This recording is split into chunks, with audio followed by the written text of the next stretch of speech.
Morning, guys. Mark Ferrasci, Protect Dog Training, and Steve. Good. I can't change my camera set today and come at you straight on, but I'm going to have to back it up so that I can get everything in the frame. But other than that, we're going to give her heck and take names. Good boy, Steve. Good. Good.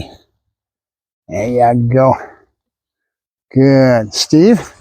Good boy. Good. Steve. Yep. Good boy. Good. There you go. Good boy. Good. All right. Good boy. Good. Steve, with me. Good boy. Nope. Come on. With me. I know that table's there. I know. He says, I'm just a young brain. I'm getting into this learning to learn, huh? Yeah. Now, once you get your communication baseboard and you basically taught him no, good, and yes, you can start teaching him all kinds of things. Good boy. Good. Yes. Good boy. Good. Yes, good boy. Now what I'm liking now is his mental attitude, because he knows that hand going to my face means it's coming back. So he's giving me a good look. And I'm not putting a command into it. Good boy. Good, good. Yes, good boy. What I'm doing is working on longevity. How long he stays looking at that hand. Yes, before I mark and give it back to him, right? Yes, good boy. Good. We'll create a behavior. Remember, if not worked, behavior slide. So these little pieces that you see me doing, yes, asking the dog to look at my face. I'm not saying a word. Yes, I can put the word in later, right? So I've got two different positions, one from the side that we want him to look at us, and then one from the front. So let's work on that. And I'll do it down on the flap first, and then I'll, good, good, good, Steve. Good boy, good, Steve. Down. Nope. Down. Good. Good.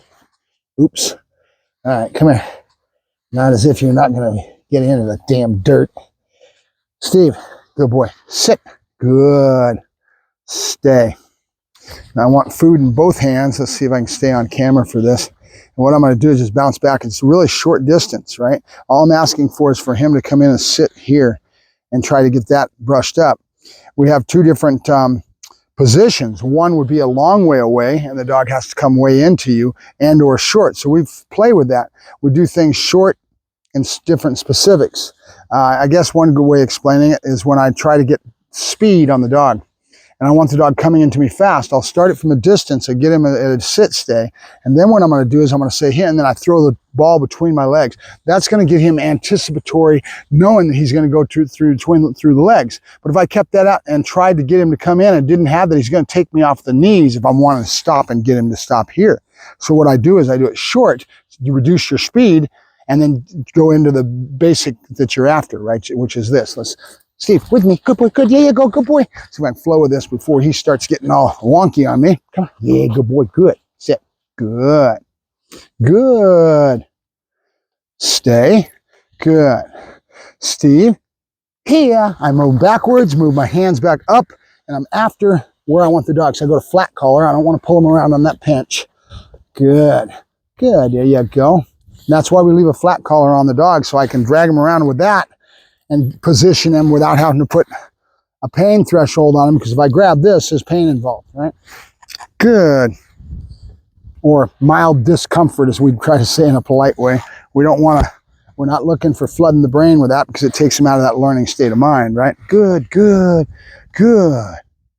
Yep, good boy, good. There you go, and back up.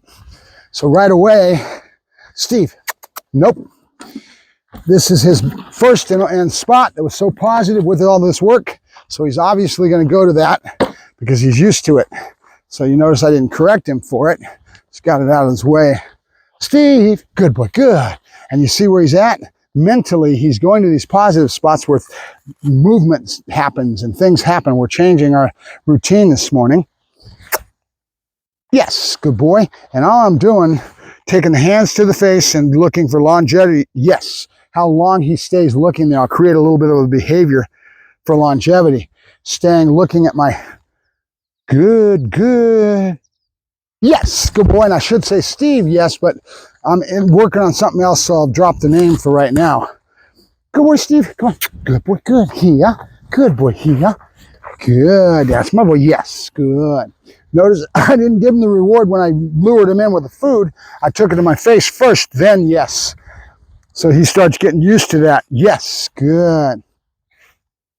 Yes, okay. And then he's getting grounded to the face with looking at me. That's what we want the behavior. Good, good. Steve, good, Steve.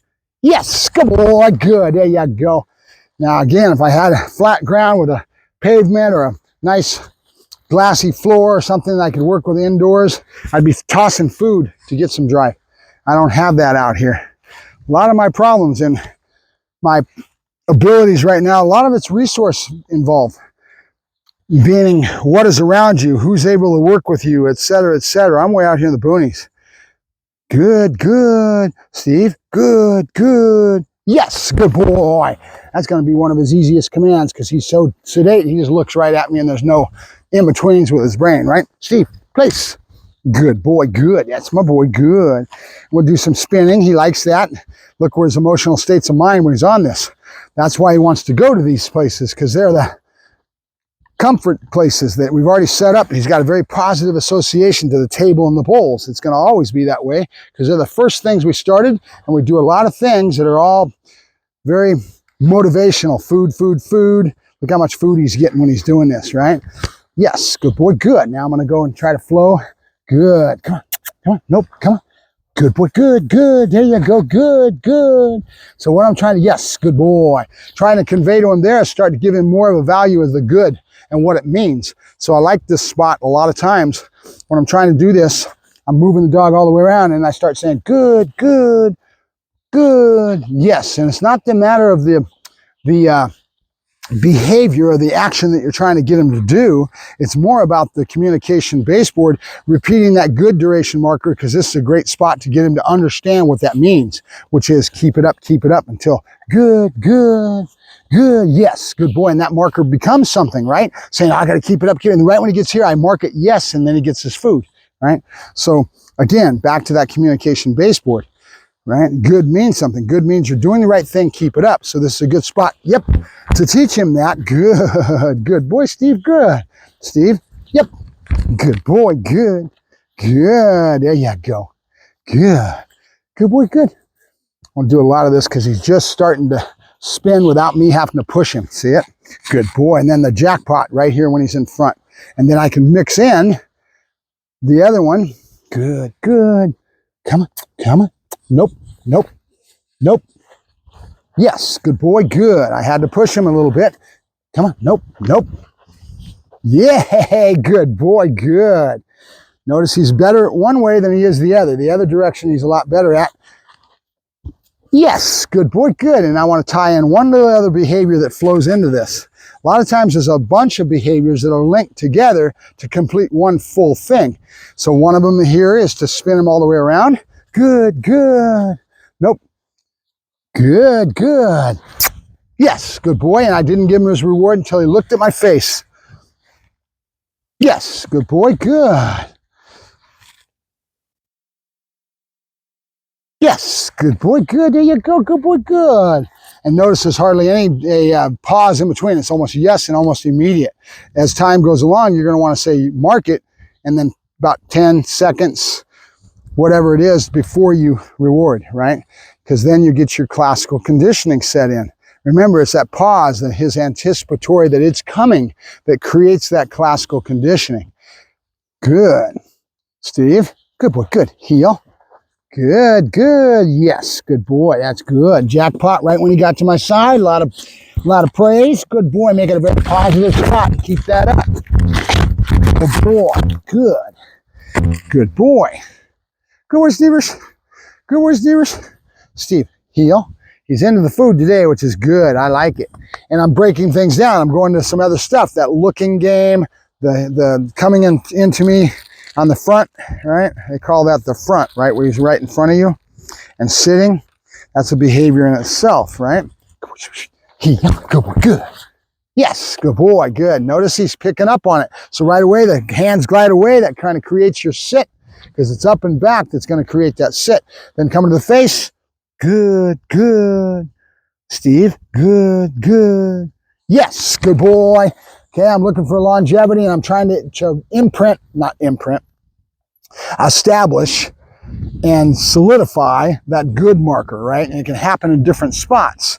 And when you do it, it's contextual to what you're working on, but it's still the same thing. It can happen over here in one spot and over here in another spot, to the point where the dog starts to pick up on what does good mean. So we're conveying that thought to him in a lot of different varied modes, right? The longevity, I'm asking for him to stare at my face and how long I leave it up there before I finally mark it and give him his reward by bouncing backwards. And or here too, I'm doing the same thing, and I'm saying, place, good boy, good, yeah, good boy, good boy, good, yeah, you ready? Good, good, good, good, yes, good boy, good. And there's a start and a finish. And then I'm marking it right away when he's here, and then I'll throw those hands in to start a little bit of that. Good, good, good boy, yep. Good, we're done. I'm going to go get balls, and we're going to play with them. That's good enough. I'm conveying some thoughts to him right now. We're adding another behavior of that front sitting in front of me, and we're adding the behavior of looking at me for longevity and going to the face. As I draw him up, he's going to follow those hands. I get to my face. That's what it's all about. Now I'm looking for longevity, and I'm repeating that good duration marker that's going to start meaning more and more to him until we solidify that and he understands what good means, right? And then I can use it anywhere, all kinds of different places. And when you're healing, you're saying good, good when you're healing, and then you mark it and give him his reward, or spin about it, do bridge behaviors or whatever it may be. You got a long way to go. So we're just doing the same thing we have been doing with him. Grow his communication baseboard, do all our puppy stuff with him, and then he'll be ready for that next stage. He'll go home for about a month or so, work with a customer and all that, depending on what the customer wants to do. Most customers are normally, they end up falling into their lifestyle, and of course that things cost money, so they discount it. They don't care anymore. They let the dog go back to their lifestyle, and then all of a sudden the monster grows out of things because they're not doing things right and they haven't stayed on top of it. And these dogs become real aggressive and reactive and all kinds of things. Just because I'm doing this work now doesn't mean this dog's going to stay this way, and it's going to be dependent on their lifestyles and the work they put into it. So I would rather have the dog come back and keep developing the dog, just like you're building a house, I like to tell my customers. Just like building a house. The foundation is poured and done the right way. It's totally flat. Everything else is good, so that when the walls get built on top of that slab, they're not cattywampus because there's dips in the floor. There's, it's not the right level, that kind of thing. It's got to be totally level. And then the next person comes in, and then the walls get built. Then the drywall comes in, electric gets put in, all this stuff. And each job relies on the other job foundation below it. So the next guy doing his job doesn't have to fight it because the other person didn't do their job right. That's construction, but it's very relative to what I'm talking about here with the dog. It's all on how you build it. One thing and build on top of that, and then one thing and build on top of that, and you keep building that house until you get a complete product, right? So that's why I always tell my customers that if they really want a totally well-trained personal protection dog, it takes time, and generally it's about 2.5 years before I finish that product, right? So it's very beneficial if you go out and you look at the prices on protection dogs that are sold from very reputable companies. They're starting anywhere from $50,000 and up, right? I can give you this product for probably $8,500, okay, or thereabouts, with 4 or 5 times in the kennel over a 2.5 year period of time, right? So that's kind of what you're doing, and then you're paying for the food and the vet bills and all that, so that's why it's a little less expensive. When you buy a dog from me, you're going to buy a dog, and I'm going to be charging you rates that are higher in regards to having to get my money back on the time and effort and the animal himself, all of it, right?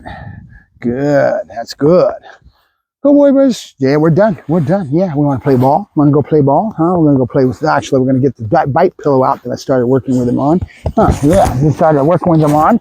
Yeah, good boy. That's my boy. That's good. All right, Mark Ferrasci, Protect Dog Training, and Steve.